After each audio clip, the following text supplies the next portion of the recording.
be here now. Just be here now. So you and I have all conspired with ourselves to pretend that we are not really God.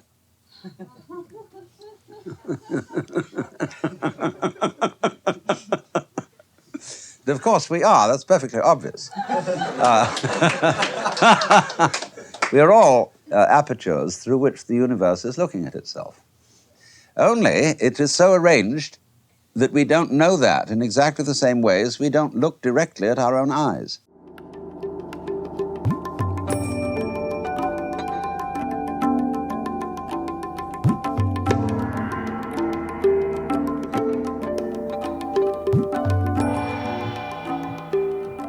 Welcome to Being in the Way, the Alan Watts podcast, and I'm your host, Mark Watts.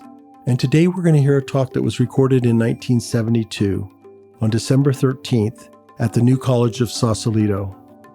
Title is Landscape, Soundscape in Painting, Music, and Mystical Vision. It's a delightful look at the arts, aesthetics, and Buddhist and Daoist philosophy. So here's Alan Watts at the New College in Landscape, Soundscape in Painting, Music, and Mystical Vision. Now let me see. This was announced as landscape, soundscape in painting, music, and mystical vision. That was what it was to be about. Not with the latter part. Now, you realize that for perhaps thousands of years, the art of painting and the art of sculpture were iconographic. That is to say, they served mainly religious purposes. There was no such thing as what we now call fine art. All art was functional and made objects to serve supports for contemplation or for ritual or magical purposes. And so if you go to a museum of any kind of ancient art, almost everything that you will see will be something of religious or magical function. And these consist principally of effigies of human or divine animal figures. In painting, of course, you cannot see a figure without a background. And as a matter of fact, that's also true of sculpture, but we consider the background in sculpture irrelevant because it is not something which the artist himself has created. It's the temple or museum or place in which it is shown. But when you paint, and especially when you paint on a rectangular surface, instead of a surface that is shaped along with the figure, so that the outline of the figure is also the frame, when you paint, you have to put in some kind of a background. Now, if you've seen Greek or Russian icons, the background is solid gold, often emblazoned with jewels.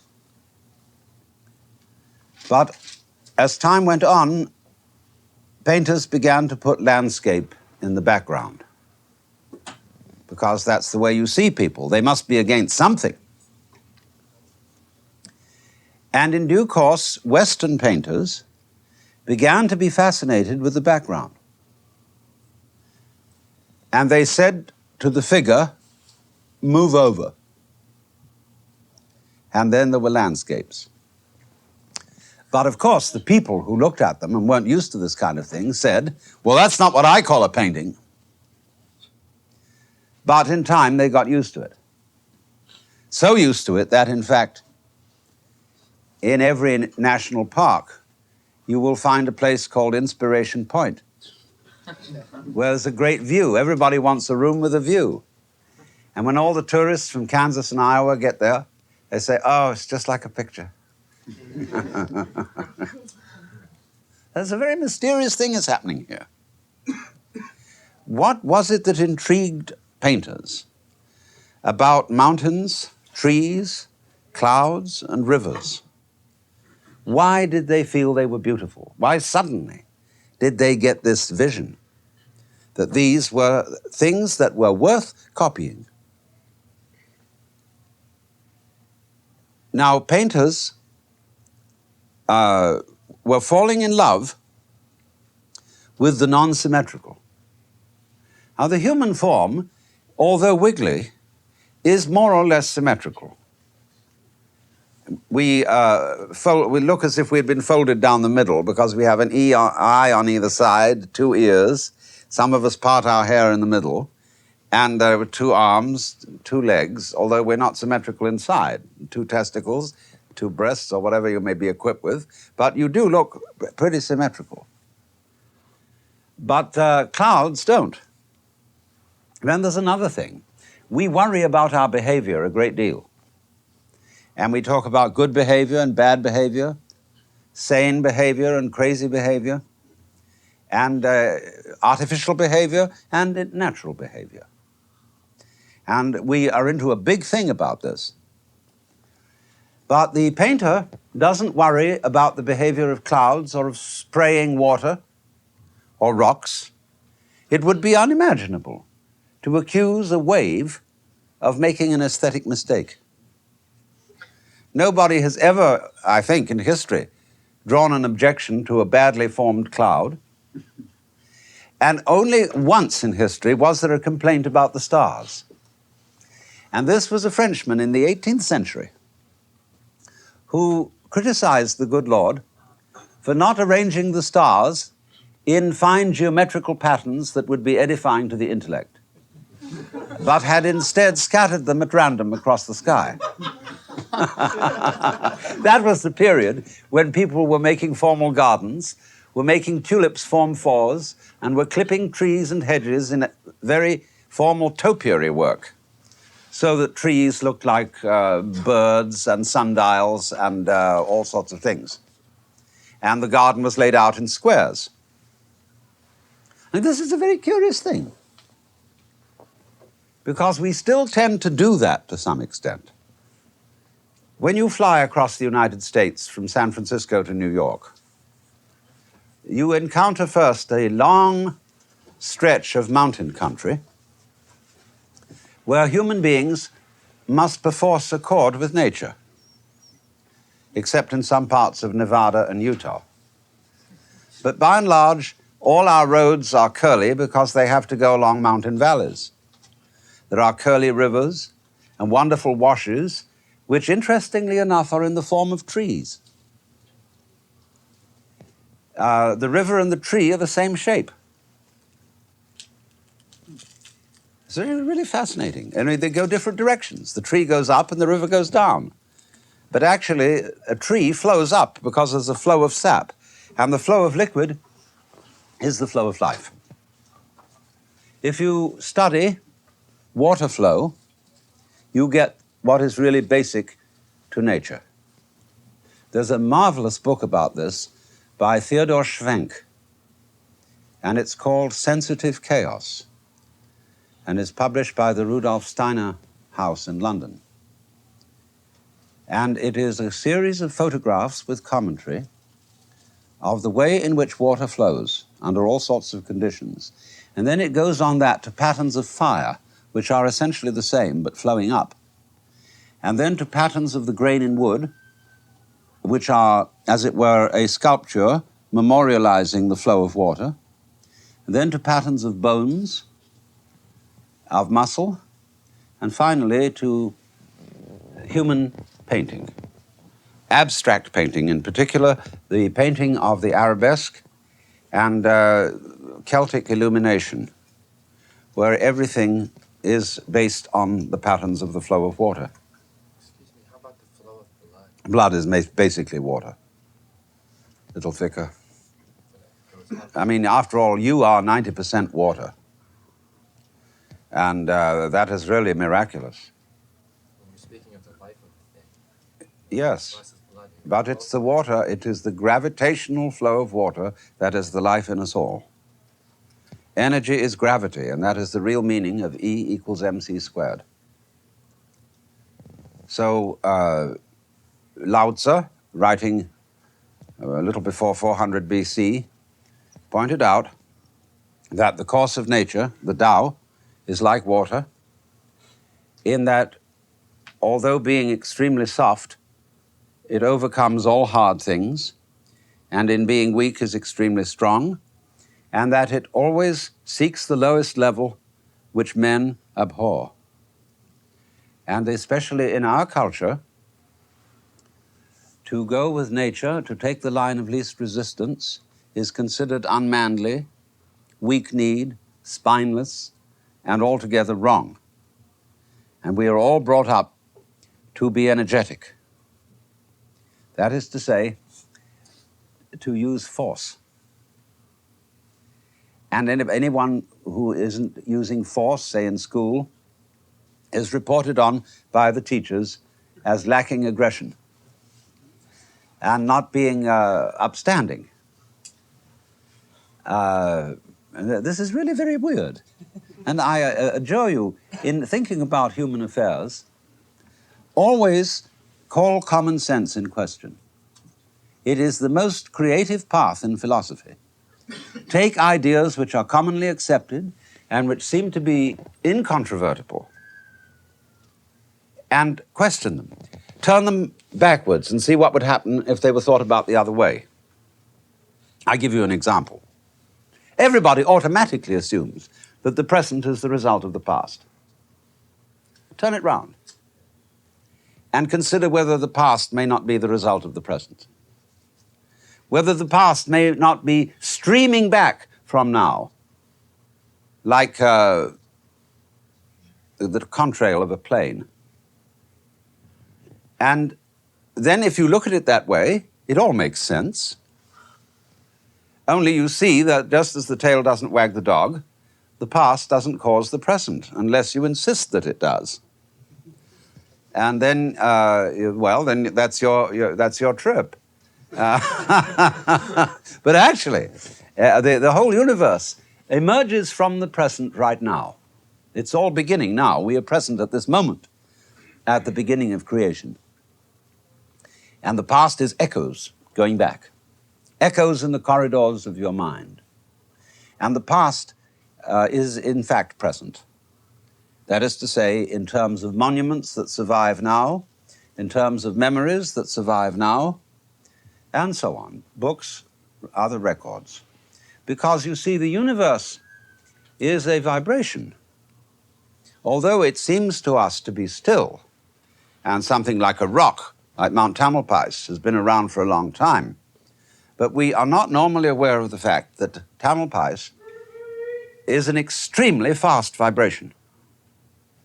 So fast that we can't see the intervals between the vibrations, because the retina retains impressions in such a way that when you see a light going at 60 cycles, you can't see the intervals between the cycles, the on-off. But you can with an arc light, and when you listen to an extremely deep sound, you can hear the rattle in it. When you get down to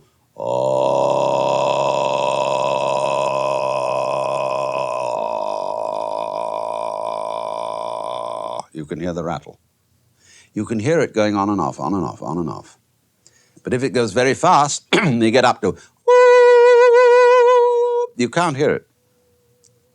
But actually, everything is going on and off. It's going because it's an electronic performance. And so the world is coming at you like a movie. And it's all coming out of space. See, the stars vibrate out of space. If there weren't any space, there couldn't be any stars. Couldn't be any galaxy. And so it is, something is now coming out of nothing, because nothing is perfectly obviously the root of something. You can't have something without nothing, just as you can't have a baby without a womb. So there is a hollow. And the hollow, as Lao Tzu points out, is the origin of the solid. Or in a way you might say they come into being together. Lao Tzu says, to be and not to be arise mutually. And that's the basis of the I Ching, the Book of Changes.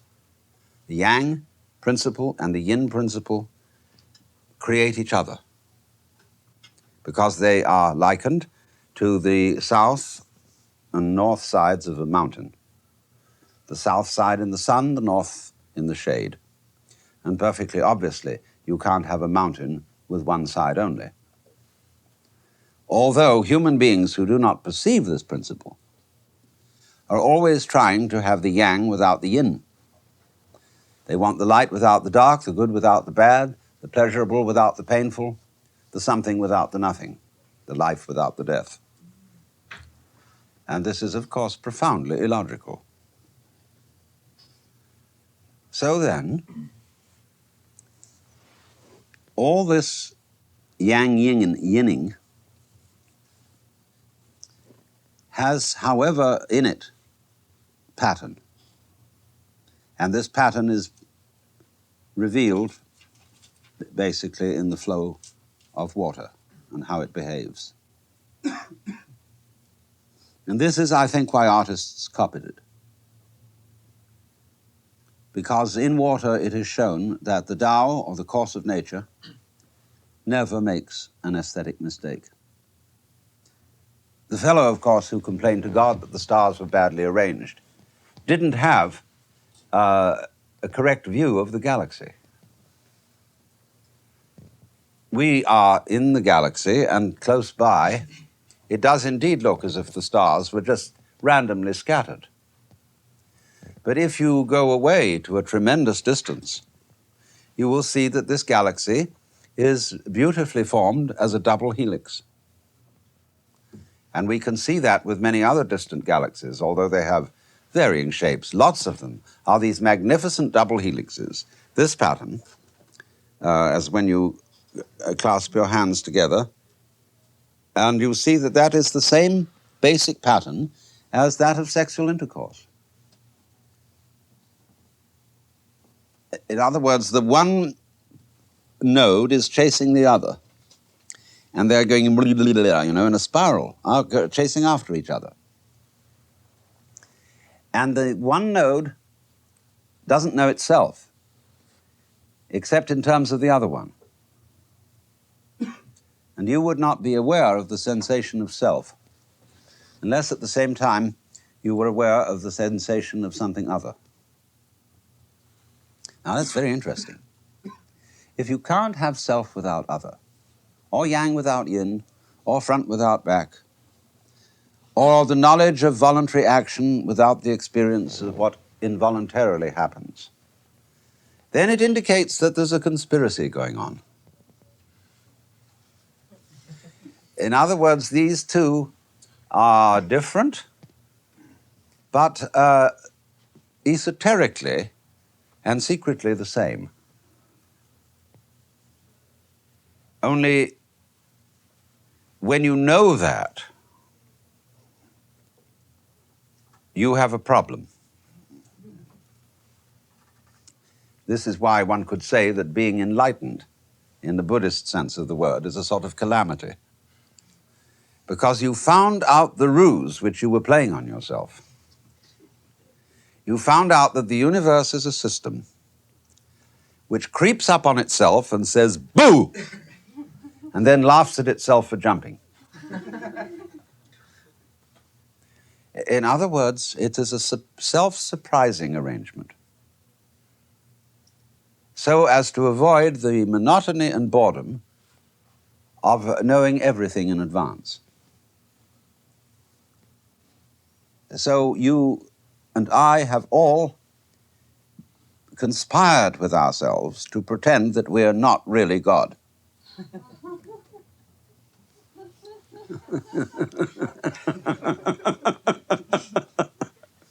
Of course we are. That's perfectly obvious.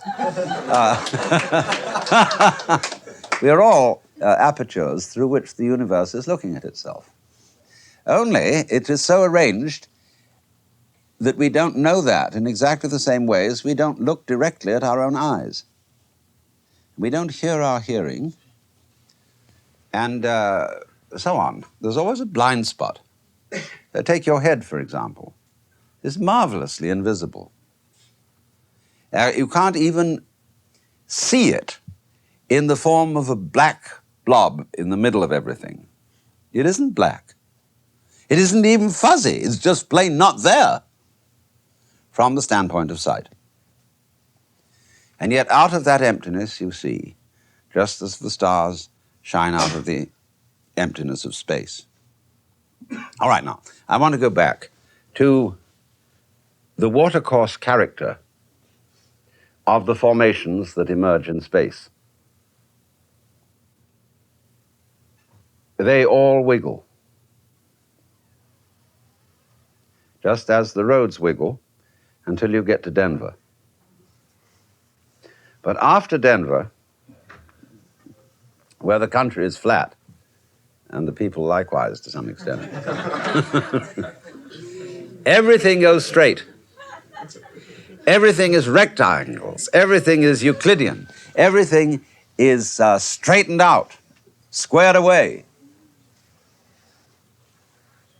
And so we have a kind of a passion, a compulsion to straighten things out. And say, let's get this straightened out. Why? I would say, wouldn't it be more fun not to have it straightened out, but rather to be made curvaceous? But it says on the road, dangerous curves. And somehow that's dangerous. Women have dangerous curves.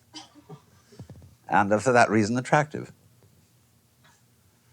I mean, they did for a time try to straighten women out. We may, if you look at photographs of fashions in the 1920s, well, they flattened their breasts and wore dresses that went clunk and hats that went boom, you know? And they became straight women. And it was a terrible era. And people we call straights or squares, you see, are of this mentality. They don't wiggle. Or let's say they don't swing. For example, the fundamental movement of dancing is where the hips can move independently of the shoulders.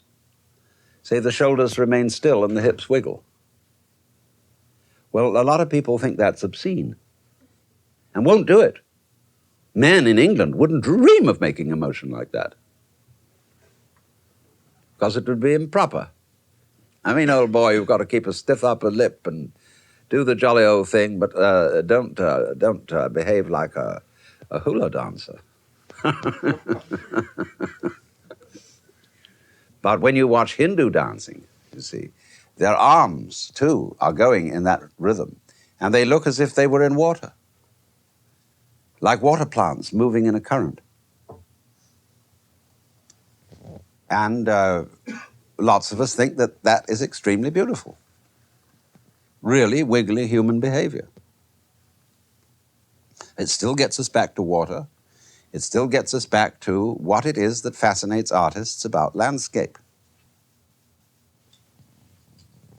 Well, now, then there was an evolution beyond this point in the history of art. The artists got together and said,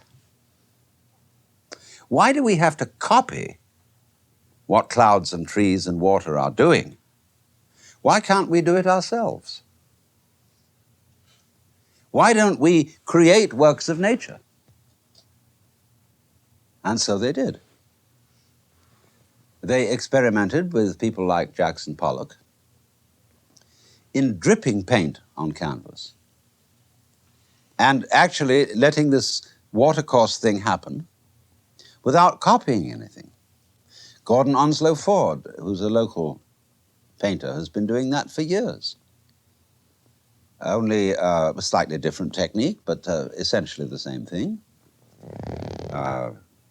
All kinds of painters, they say. Mark Tobey he looked at Chinese writing in the cursive style, where Chinese writing is a flow of the brush, and when you do it fast, in longhand, as distinct from print, what they call in Japan gyosho, you get these amazing rivers dancing on paper. And Mark Tobey saw that and introduced white writing and did the most marvelous paintings. But he discovered that you had to be in a certain state in order to achieve this, because there was something fundamentally different between fine abstract painting and mere mess. Now, a lot of people thought, oh, any child could do that. And so they set out to make abstract paintings which nobody was interested in. They were just terrible. And some people took typewriters and hit them several times with a sledgehammer and then mounted them on a cubic block of walnut and said Opus 14, you know?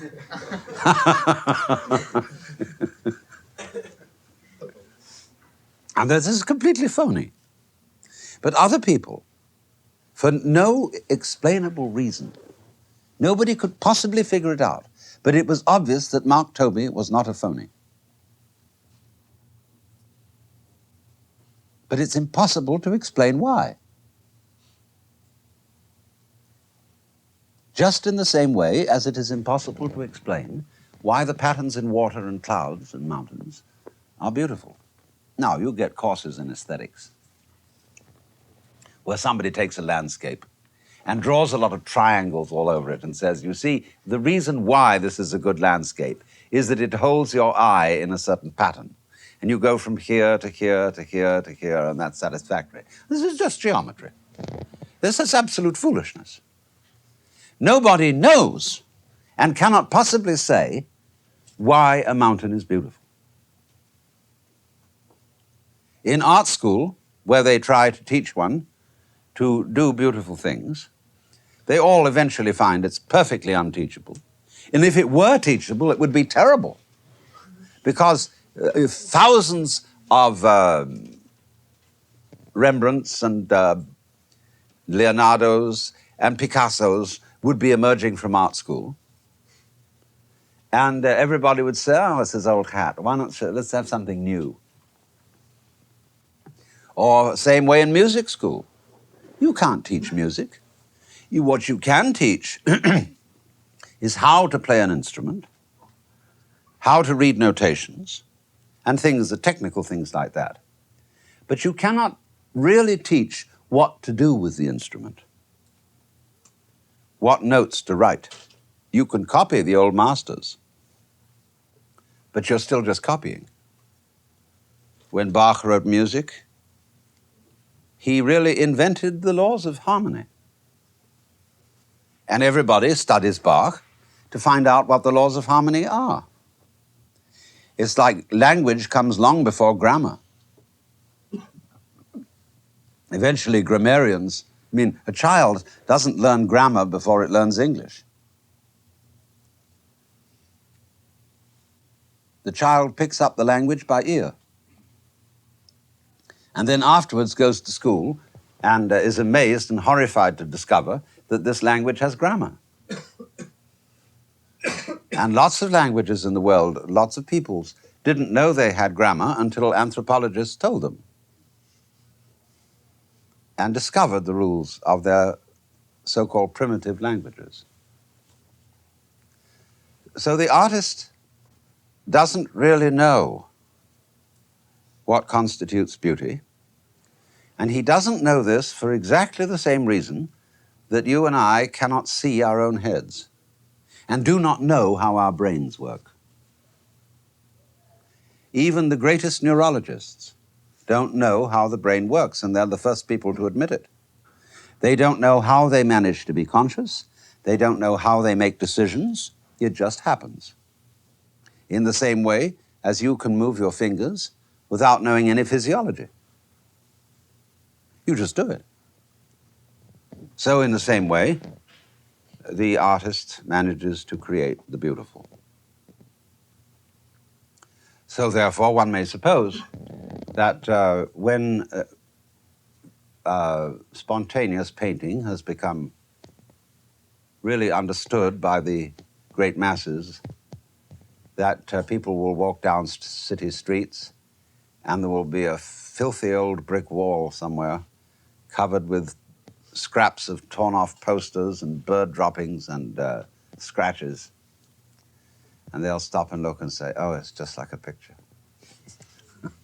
Because the artist, you see, has the function of teaching one to see.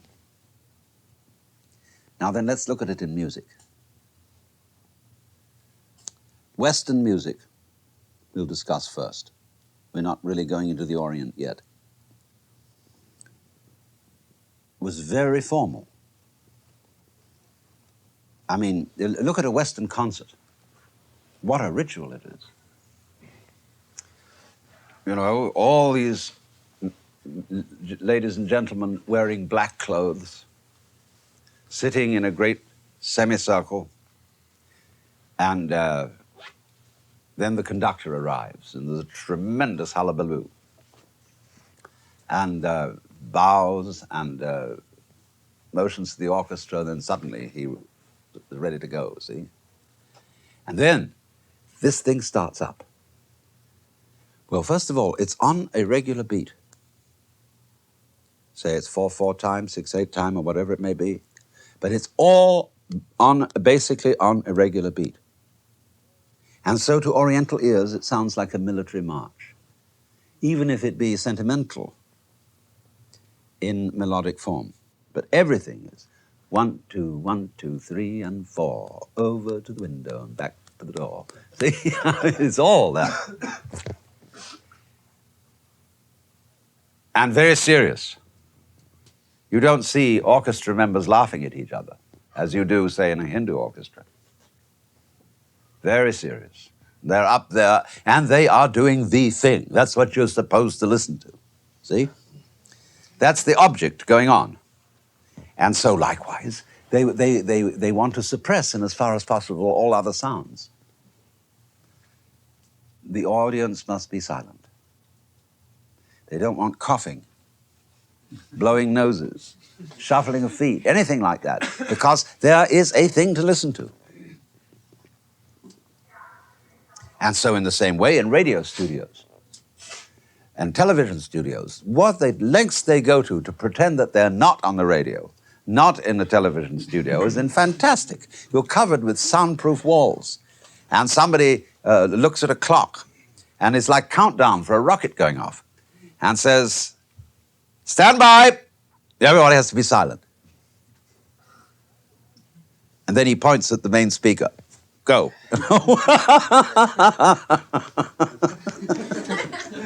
And it would be a terrible faux pas for another television camera to be seen on the camera that is transmitting the signal. But I have wrestled with television stations and told them that this is an abomination. That we've got going television in the round, where there are cameras all round, so that we can have a group of discussion people sitting in a ring and doing all sorts of things, or we could have dances in which you would see the other cameras, but so what? Who cares? So likewise, when you're listening to the radio, although it's done in a perfectly silent studio, suddenly a truck goes by, or a jet plane goes over, or somebody burps, or you've got a crackling fire. So what's all this about eliminating exterior noise?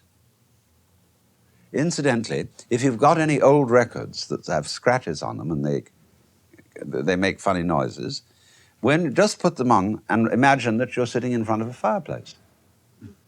And the sound comes through quite clearly. It's no problem. So then, there was an extraordinary eccentric called John Cage. He was a good friend of mine, and he was a very competent musician. Oh, I mean, Juilliard and all that. He knew it all. And so he first of all experimented with opening up the piano and attaching paper clips, nails, and washers to the strings, so that they made very unusual noises. Then he played regular set pieces of various kinds, but with what he called a prepared piano. Then he got weirder. He decided that he would set up in a row 12 radios, and each one would have an operator. And according to a series of intervals derived from playing with the I Ching, they would turn the radios on and off, all arranged on different stations. And so you got this extraordinary babble. Then he got 8 Ampex tape recorders and recorded all kinds of funny sounds, the street sounds, people washing, airport sounds, any kind of funny stuff. And then he played them all at once. Well, then he got another idea, which was to get an enormous amount of miscellaneous noise and to play it in an art gallery where people were milling around and record the happening itself, the noise made by the audience in reaction to all the noise he had prepared originally. Then he played that back to them and re-recorded their reaction to it and then played that back. Then he gave a real one. He gave a formal concert in New York. It was one of the important halls, Carnegie Hall or something. And he appeared beautifully dressed in white tie and tails, and with an assistant to turn the pages of the score. Grand piano, everything formally set up. But the score consisted entirely of rests. And it had a key signature and repeat places where you turn the page back. And he sat down at the piano and waited through the proper time of the thing while the man turned the page. You know?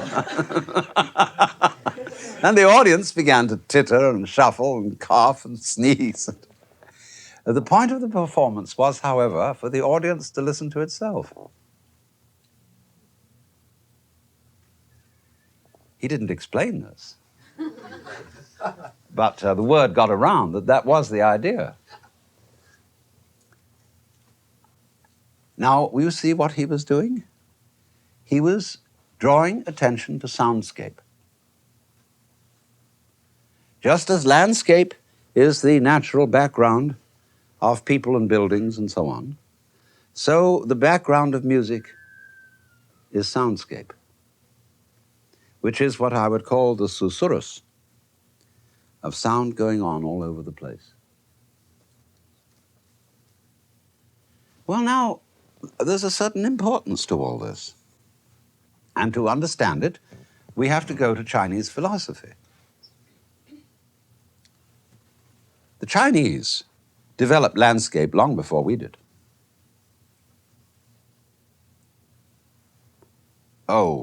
As early as 700 AD, at the very least, there were landscape painters in China. And as and when human figures appeared in landscape, they were very tiny, because they always saw man in the context of nature. They did not see man as the ruler of nature or as something independent of nature. They didn't see the organism except in relation to its environment. They had also a different concept of perspective. See, our convention of perspective is that things become smaller as they are far away from you. That is to say, less important. And there's a famous story about this. Well, several stories, for that matter. A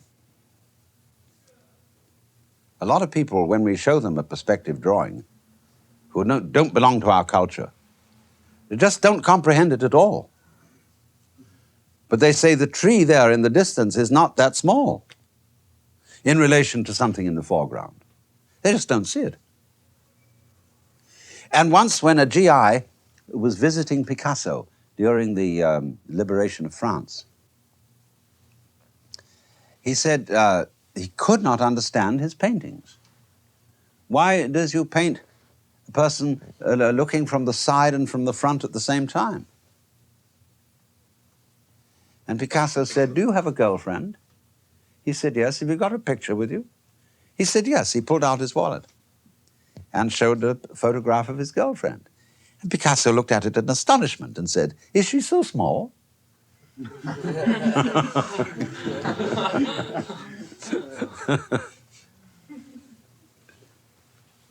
So you realize, therefore, that what we think is art depends to an enormous extent on convention. Now, in Chinese painting, there are at least 2 vanishing points, as a rule. We'll take a full landscape painting, where the entire silk or paper is filled. And things that are distant tend to be not diminished towards the vanishing point in the center, but to be higher on the paper, and things close at the bottom. And so you get this convention of painting on a scroll. Now, also, the Chinese make full use of the paper. We tend not to, especially in our more conventional style. I don't think we have a conventional painting here, but the thing is that when you go into a motel, you will very often find that over your bed is a flower painting.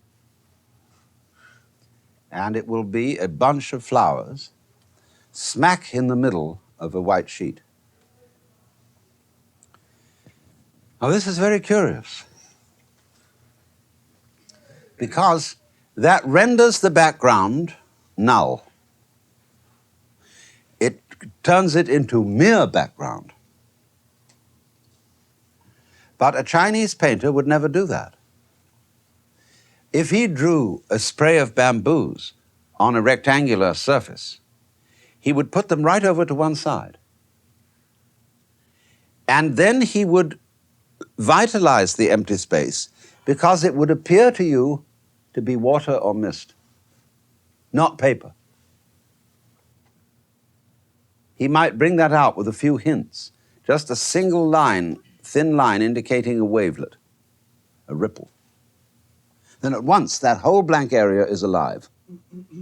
He balances it against what is drawn, so it becomes yin to the yang. There was another Chinese painter who was a Zen monk. And the way he liked to paint was to drink lots of sake, wine. And when he was sufficiently drunk, he would dangle his hair in ink and then slush it right down a strip of paper. Then he'd wash it out. His hair, I mean. Then in the morning, when he'd recovered from being drunk, he would take a long look at this squishel, and he'd do a Rorschach on it, and would at last see a landscape. And then he'd take his brush and just fill in a few necessary details. And immediately there was this magnificent landscape. Leonardo da Vinci did the same thing.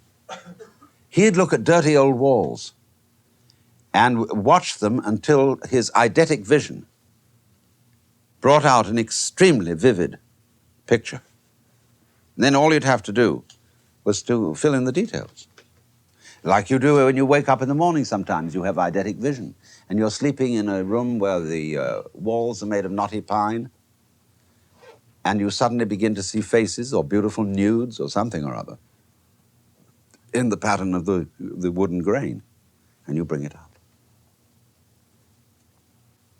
So, remember then, we go back to the principle that nobody knows just exactly how this happens. We do not know how to make something beautiful. As soon as we know, it becomes a cliché. For example, we've got techniques now for copying sculpture and jewelry and paintings that are incredible.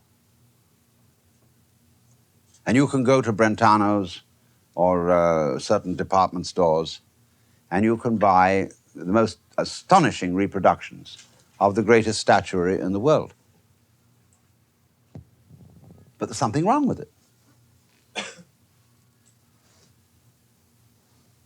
You begin to see it everywhere. You remember years ago somebody thought it a great game to use wrought iron to make fishes. Very formally outlined fish of wrought iron, see? And at first they were interesting. But then they began to sell them in the dime store. Only the ones in the dime store were somehow sleazy. You know what I mean?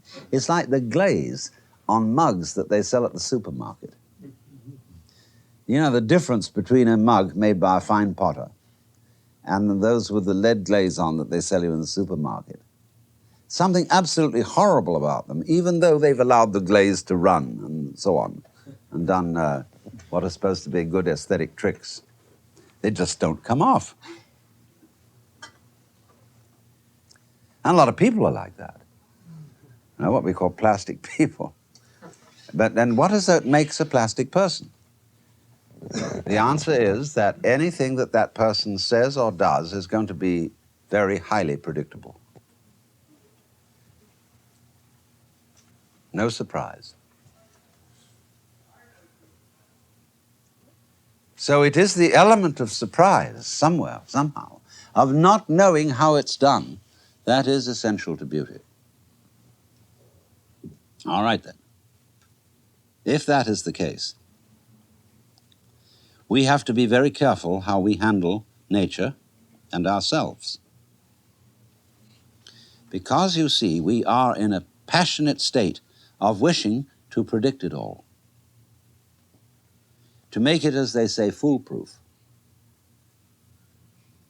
But it should be obvious that if there are no fools, there is no fun. That is why fools used to be in great demand. A king would have a fool present at court. The jester was actually a very wise person, as fools often are extremely wise. And they see things that other people don't see, just the same way as children do. Somebody completely naive, totally honest, about not caring for the morrow, and generally speaking, screwy, will say things that are exceedingly funny, and everybody absolutely breaks up. We used to play a game as kids. You had a little book, with a story in it. But every so often, a word was left out, and there was just a blank. Then we had an assortment of cards that were shuffled and passed around, and people in turns would take the first card that came and read it in while the other person was reading the story. He'd stop for a blank, and then he'd read a word. It was utterly disconnected. But everybody just broke up because of the incongruity of the fill-in. And so kids today, they'll turn on the television with no volume, see? And then they'll play a record. Maybe people talking and singing or something or other, and compare it with what's on the TV. It's the same principle.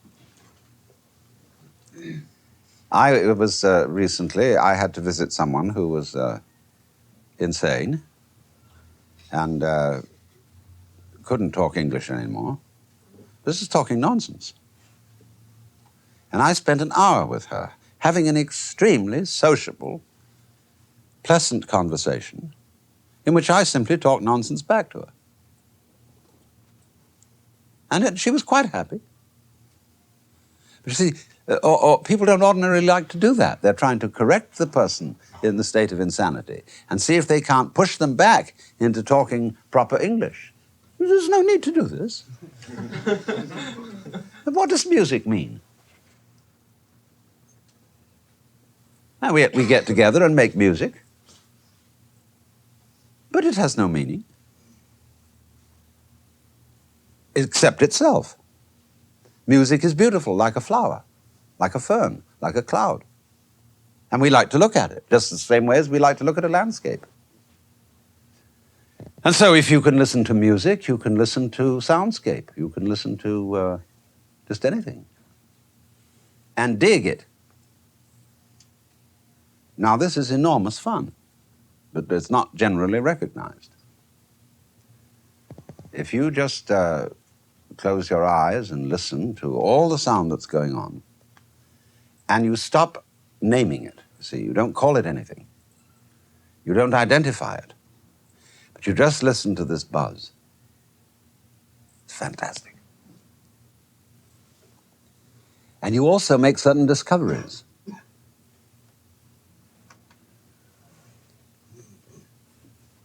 To the eyes, the world appears rather static. To the ears, it's never static. It's always on the move. Now, using ears only to study what is going on, to study reality,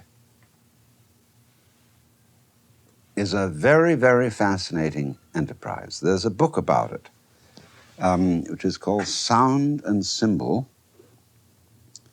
and the author rejoices in the name of Victor Zuckerkandl,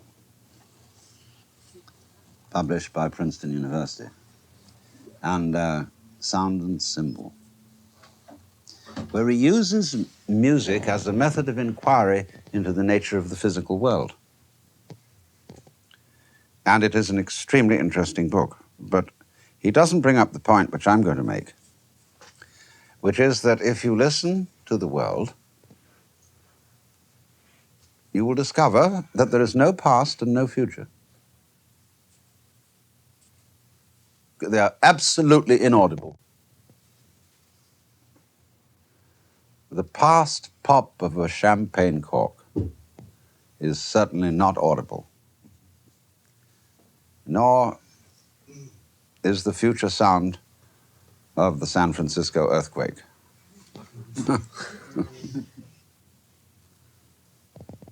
And also, you can't hear anybody listening. So if we are to believe our ears, there is no past and there's no future, and there's no difference between yourself and the sound you're hearing. It's all one. So there is a process going on, but nobody is being processed. There is just a process. That's you. See, when you listen, everything you hear is you. Or else there is no you at all. In that state of pure listening, without naming, you cannot tell the difference between the universe and your action upon it. That's kind of scary. Because when we experience the world simply as a happening, we're apt to say, well, hell, who's in charge around here? Because we always think somebody has to be in charge. I mean, doesn't somebody have to be in charge to make things go the right way? Or to make anything happen at all? I mean, don't you need a bit of a shove? Mustn't there be some primordial source of energy to goose the whole thing into being? No, there doesn't.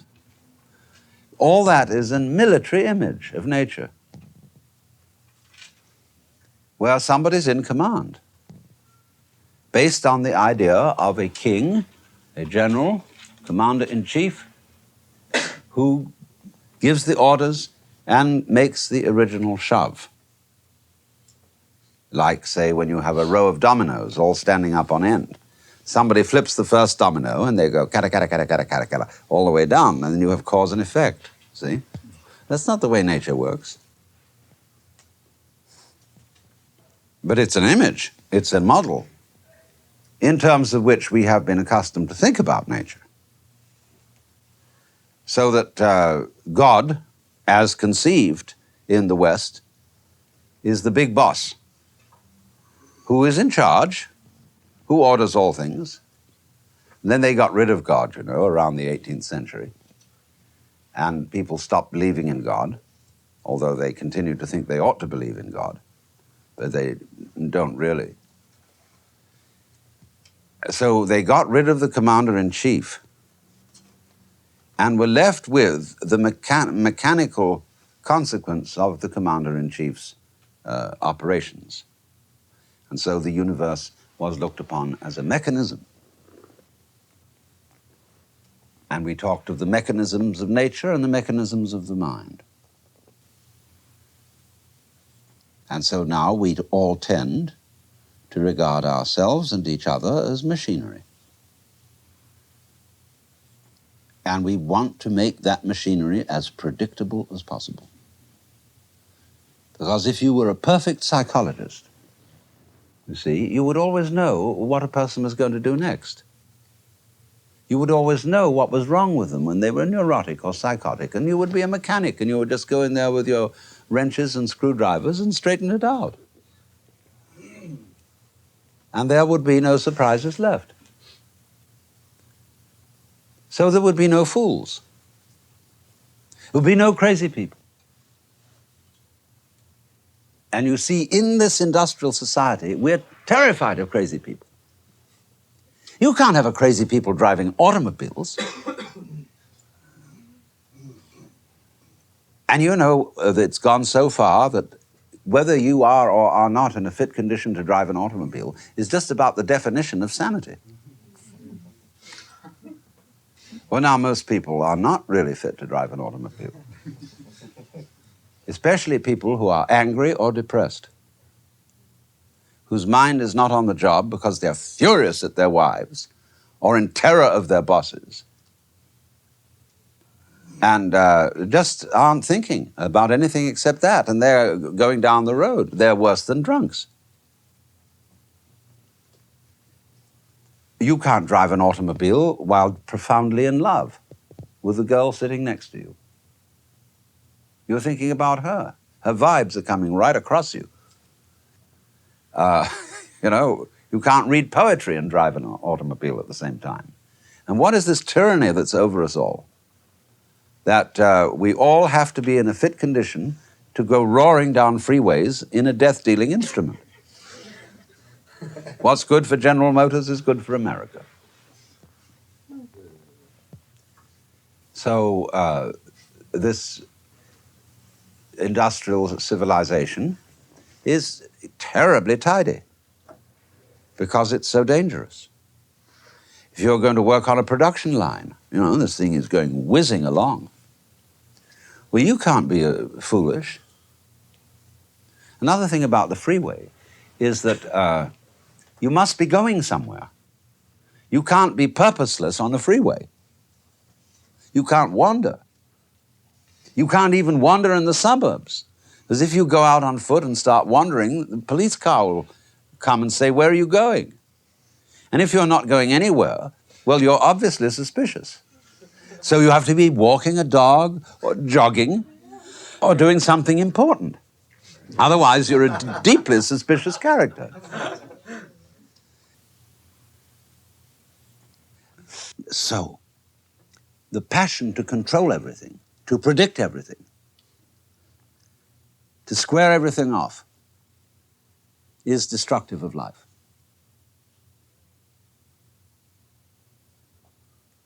When we get to the foolproof world, you see, and have no fools, there's no joke left, no jester, no joker, because the joker in the deck of cards is your representative.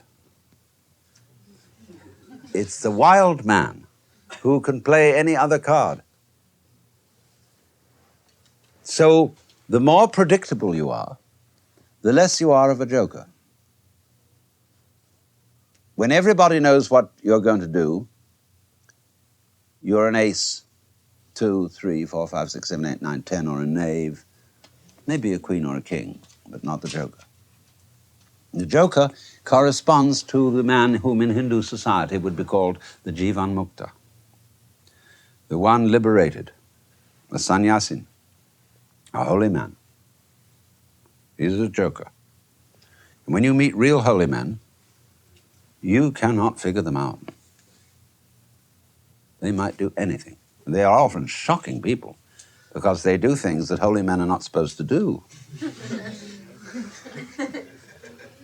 I mean, characters like Gurdjieff and even Sri Ramana Maharshi and so on are very, very unpredictable. They're weird, but always surprising. Zen masters, I know many. You never know what they're going to do next.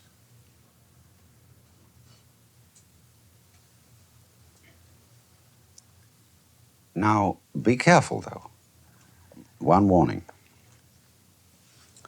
You cannot be artificially weird. There is no program for becoming spontaneous. A lot of people think there is, but what they do is this. They become only extremely conventional in an obverse way. That is to say, they do all those things which are not allowed by convention. And that is following convention, you see. Just its mirror image. So when we discuss spontaneity, or say in an encounter group of some kind, where everybody is going to be spontaneous, well, all they do is they become hostile, because hostile is bad form according to convention. And so we call it being genuine. Now, I, being an Englishman by origin, I have been brought up to preserve fairly good manners, be civil to people, not lose my temper, and so on. And I feel perfectly comfortable with it.